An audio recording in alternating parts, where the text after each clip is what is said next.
안녕하십니까 여러분. 이번 시간에 배우게 될 내용은 AI가 무엇인지에 대해서 같이 한번 살펴볼 텐데요. 여기서 동작의 원리, 검색 생성, 그 다음에 마인드셋에 대해서 같이 한번 진행해 보도록 하겠습니다. 3강에 들어가기 앞서 2강에서 먼저 한 것에 대해서 체크를 해 보도록 하겠습니다. VS 코드를 설치하고 그 다음에 코리안 팩, 그 다음에 코파일럿까지 설치하신 다음에 GitHub 계정 연동을 하고 Node.js와 클로드에 대한 계정 생성을 마쳤습니다. 자, 그럼 본격적으로 3강에 대한 내용으로 시작해 보도록 하겠습니다. 여러분들이 생각하시는 AI는 무엇입니까? AI는 검색 형태로 많이 사용을 하는데 일반적으로는 AI한테 물어보면 인터넷에서 알아서 찾아주겠지 라고 하는 관념을 갖고 검색기 형태로 많이 씁니다. 근데 여기서 말하고 싶은 것은 검색기는 아닙니다. 새로운 텍스트를 생성한다고 생각을 하고 기억 속 패턴으로 다음에 올 말들을 예측하고 인터넷을 실시간으로 검색하지 않는 형태가 됩니다. 학습 데이터가 끊긴 시점 이후로는 모르게 되는 형태가 AI입니다. 우리가 실시간으로 가지고 오는 형태의 RAG는 검색 증강 생성이라고 하고요.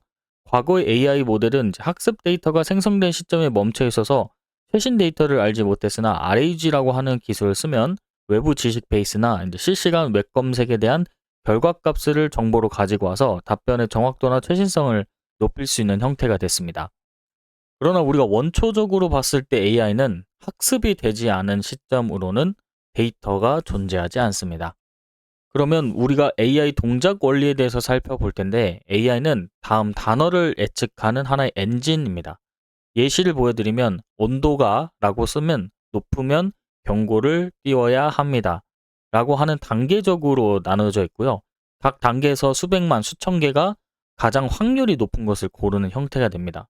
지금 단계와 내용을 아래쪽을 살펴보면 학습에서는 인터넷의 수백억 단어로 이제 패턴을 학습하고 자연어 형태로 구성이 되어 있습니다. 추론은 입력 문장, 그 다음에 단어의 확률을 계산하고 출력할 때는 확률이 가장 높은 단어들을 순서대로 선택하는 형태가 AI가 동작을 하는 형태입니다. 그런데 우리가 확률이 높은 것에 대한 문제점이 될 수 있을까요? 예를 들어 아두이노에서 와이파이 연결하는 코드를 짜줘 라고 명령을 내렸습니다. 그럼 AI 입장에서 와이파이 연결이라는 문맥에서 가장 많이 등장하는 패턴을 사용하게 되고 그게 오래된 라이브러리 버전일 수도 있고 내 보드와 맞는 모델인지 모를 수도 있습니다. 이게 바로 환각이라고 하는 현상입니다. 이 내일 4강에서 자세히 다룰 거지만 오늘은 왜 그러는지에 대해만 원리를 같이 한번 알아볼 겁니다. 그럼 다음으로 넘어와서 검색 엔진과 생성 AI입니다. 항목별로 생성 AI와 검색 엔진에 대한 목록들이 다르고 질문 방식, 답변 형식, 정확도, 최신 정보, 강점들이 나와 있습니다. 이 정리된 내용을 보고 여러분들이 간단하게 파악해 보실 수 있고요. 여기서 중요한 점은 질문학과 답변하는 형식입니다. 키워드와 자연어 문장, 그 다음에 링크 목록과 직접 텍스트를 작성하는 형태로 나눠져 있습니다. 그래서 우리가 검색 엔진을 구글로 많이 사용했었는데 지금은 생성 AI를 통해서 자연어로 직접 입력하고 여러분들이 틀릴 수 있는 데이터가 있다는 걸 명시하고 있어야 됩니다. AI는 기억을 하진 않습니다. 이게 되게 중요한 특성인데 같은 창이라고 하는 채팅창이 있을 겁니다. 그리고 그 대화 맥락 안에서는 맥락을 기억하고 새 채팅창을 열면 처음부터 다시 시작을 합니다. 그래서 실수 예시를 같이 살펴보면 어제 채팅에서는 server.js 이렇게 만들었어 라고 하고 오늘 채팅에서는 거기에 기능 넣어줘. 거기는 AI가 어떤 코드요? 라고 묻게 됩니다. 왜냐하면 어제 채팅과 오늘의 채팅에 대한 내용을 기억하지 않고 있기 때문입니다. 그래서 AI는 새 대화를 시작할 때마다 코드를 다시 붙여넣기 해야 된다는 것입니다. 그래서 요즘 기술에서는 AI가 이전의 대화나 사용자 정보를 저장해뒀다가 다시 쓰는 형태가 되는데 이게 기술적 저장소로 보통 벡터 데이터베이스라고 부르고 또한 이게 사용자 서비스 측면에서 보면 이를 메모리라고도 합니다. 그래서 벡터 데이터베이스는 이게 AI가 이해할 수 있는 숫자, 형태 벡터라고 저장을 하고 벡터 데이터를 저장을 시킵니다.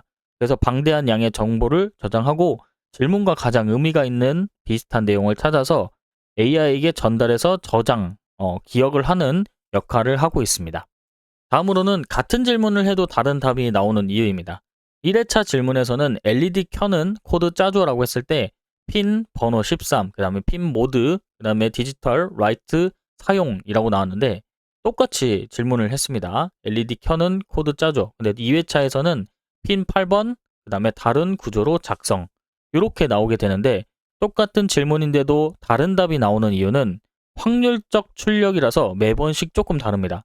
핀 번호를 말 안 했으니까 여러분들이 정확하게 몇 번 핀에 해당하는 내용으로 어떤 코드를 짜줘 라고 얘기했으면 똑같은 형태의 이제 질문에 답변이 나올 거고, 근데 여러분들이 맥락을 명시하지 않고 예를 들어서 위에 있는 것처럼 LED 켜는 코드 짜줘 이렇게 해버리면 또 다른 형태의 답변이 나오게 됩니다.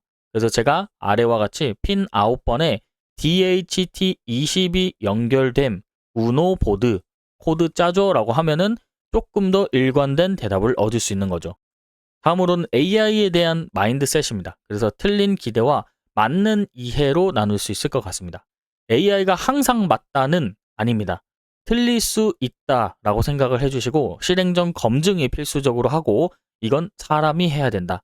그 다음에 기억을 하고 있겠지라고 하는 것도 채팅창이 새로 시작되면 기억하지 못한다는 것. 그래서 요새는 벡터 데이터를 통해서 저장시킬 수 있다는 거. 그 다음에 틀린 기대에서 의도를 알아서 파악하겠지는 내가 명확하게 써야 이 친구가 명확하게 알아듣고 우리가 원하는 답을 얻을 수 있다는 거. 그 다음에 최신 정보도 알겠지. 이 부분은 RAG라고 하는 학습된 데이터를 실시간으로 불러오는 형태가 되어 있지 않다면 학습일 기준으로 여러분들의 데이터를 찾을 수 있습니다. 그 다음에 코드가 바로 동작하겠지는 실행해서 코드를 확인해 보셔야 되고요. 여러분들이 확인하고 싶지 않다라고 하면은 특정 도구를 통해서 테스팅을 하고 테스트한 걸 기준으로 다시 한번 여러분들이 기능 테스트 정도만 해보는 형태로 실행도 진행을 할 수 있습니다. 그러면 이렇게 생각할 수 있습니다. 그러면 어떻게 해야 AI를 올바르게 사용할 수 있는 건가? 자, 첫 번째로는 원하는 것을 명확하게 정리하고 그 다음에 맥락을 포함해서 요청하는 겁니다. 그 다음에 AI 결과를 받고 직접 실행 또는 확인을 합니다. 그리고 잘못된 부분이 있으면 수정 요청을 하고 반복을 하는 과정이 되는 거죠. 이 루프를 자연스럽게 돌릴 수 있으면 여러분들이 AI를 명확하고 올바르게 사용할 수도 있는 형태가 됩니다. 자, 근데 여러분들이 AI를 사용하다가 틀리는 경우가 다반수일 겁니다. 근데 그 틀렸을 때도 괜찮은 이유에 대해서 살펴보면 여러분들이 에러 코드를 그대로 복사하고 붙여넣기 한 다음에 수정 코드를 줍니다. 그럼 다시 실행하고 이 과정이 반복되면서 코드는 작동하는 형태로 바뀌게 되는 것이죠. 자, 그럼 여러분들이 첫 번째는 틀렸어도 계속 반복하게 되면 두 번째, 세 번째, 네 번째에서는 동작을 할 수 있게끔 구성을 할 수 있습니다.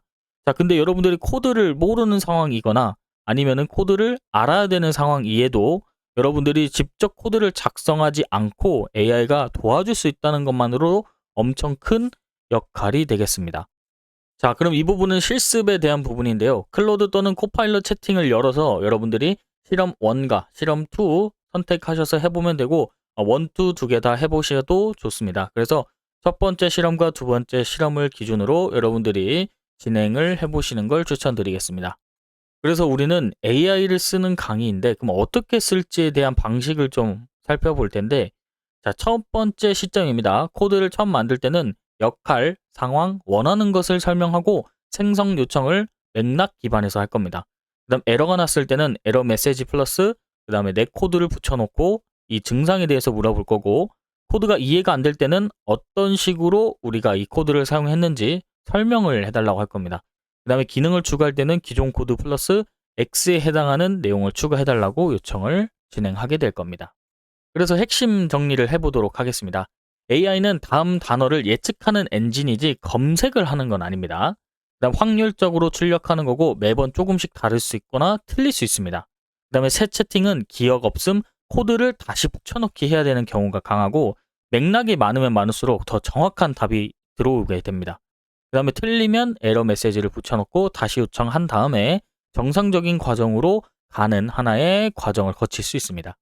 그래서 이번 강의에서 배운 내용을 기준으로 다음 강의에서는 환각과 RTCF라고 하는 프레임워크를 살펴볼 거고, AI가 환각, 거짓말을 하는 이유와 RTCF로 잘 부탁하는 방법, 그 다음에 나쁜 프롬프트와 좋은 프롬프트를 직접 비교를 해서 진행해 보도록 하겠습니다. 자, 이번 시간은 여기서 마무리하도록 하겠습니다. 감사합니다.